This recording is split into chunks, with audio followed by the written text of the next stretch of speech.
নমস্কাৰ বন্ধুসকল, সকলোকে সুপ্ৰভাত জনাইছোঁ আৰু মই মোৰ চেনেলটোলৈ মই সকলোকে স্বাগতম জনাইছোঁ। এতিয়া মই মোৰ ভিডিঅ'টো আৰম্ভ কৰিবলৈ ওলাইছোঁ। মই মোৰ ভিডিঅ'টোত প্ৰথমতে অসমীয়া প্ৰতিদিন কাকতৰ প্ৰথম পৃষ্ঠাৰ শিৰোনামসমূহ পাঠ কৰিম।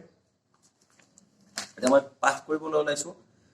কাক লৈ ৰাজধানীত সংঘটিত হিংসাৰ ব্যাপক ৰূপ, দিল্লীত মৃতকৰ সংখ্যা 15লৈ বৃদ্ধি, দেখিলে গুলীওৱাৰ নিৰ্দেশ, মহাত্মা গান্ধীৰ সমাধিত শ্ৰদ্ধাঞ্জলি, 21 তপধনীৰ ৰাষ্ট্ৰপতি ভৱনত ট্ৰাম্পক আদৰণি, এইবাৰ দিল্লীৰ পৰা মাৰ্কিন ৰাষ্ট্ৰপতিৰ ঘোষণা, কাশ্মীৰ বিবাদৰ মধ্যস্থতা কৰাৰ প্ৰস্তাৱ, মাৰ্কিন ৰাষ্ট্ৰপতিৰ সন্মানাৰ্থে ৰাইচিনা হিলত নৈশ ভোজন, বিবিধ ভাৰতীয় ব্যঞ্জনেৰে ট্ৰাম্পৰ পৰিয়ালক কৰিলে আপ্যায়ন,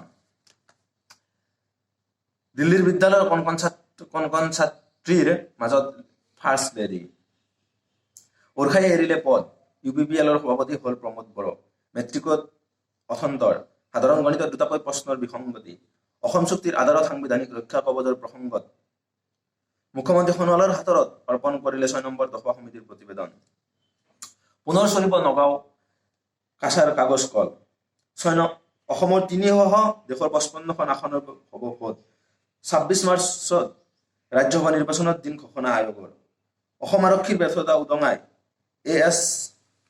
SSBৰ অভিযান, বাংলাদেশলৈ 24খন ট্ৰাকত নিয়া 690 চোৰাং গড়মুৱা ৰঙিয়াত জব্দ।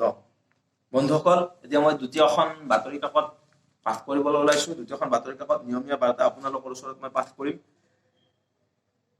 ASACRTয়ে প্ৰেৰণ কৰিলে পত্ৰ, উদ্ধৱ ভৰালীৰ জীৱন কাহিনীত দিল্লীৰ বিদ্যালয়ত পাঠ্যক্ৰম,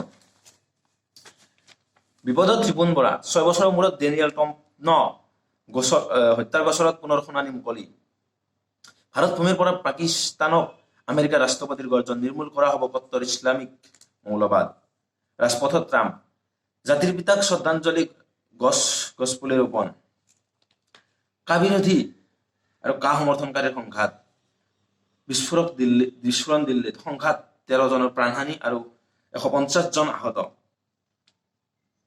UG ব্ৰহ্ম অসুস্থ, UPPLৰ সভাপতি হিচাপে মনোনীত প্ৰমোদ বড়ো, অৰুণাচলৰ সেনা আৰক্ষীৰ অভিযান, আলফা স্বাধীনত যোগদান কৰিবলৈ লোৱা কাকোপথাৰৰ 4 স্কুলীয়া ছাত্ৰসহ 5 জনক আটক, অসমীয়াৰ সংখ্যা নিৰ্ধাৰণ কৰোঁতে সকলো দিশ সাঙুৰি লৈছোঁ, বিপ্লৱ শৰ্মা, উচ্চস্তৰীয় কমিটিৰ পৰা মুখ্যমন্ত্ৰী সোণোৱালে গ্ৰহণ কৰিলে 6 নম্বৰ দফাৰ প্ৰতিবেদন, দিল্লীৰ উচ্চ ন্যায়ালয়ৰ ৰায়, চলি থকা কাৰখানা হিচাপে নিলাম হ'ব নগাঁও আৰু কাগজ কল, 26 মাৰ্চত অসমৰ 3খন আসনত নিৰ্বাচন, ৰাজ্যসভাৰ 2খন আসনত প্ৰতিদ্বন্দ্বিতা কৰিব বিজেপি মিত্ৰজোঁটে, অসমৰ মাজতে চলি থকা চোৰাং গৰুৰ বৃহৎ বেহা পুনৰ উন্মোচিত, ৰঙিয়াত বহিৰাজ্যৰ 21খন গৰু ভৰ্তি ট্ৰাক জব্দ।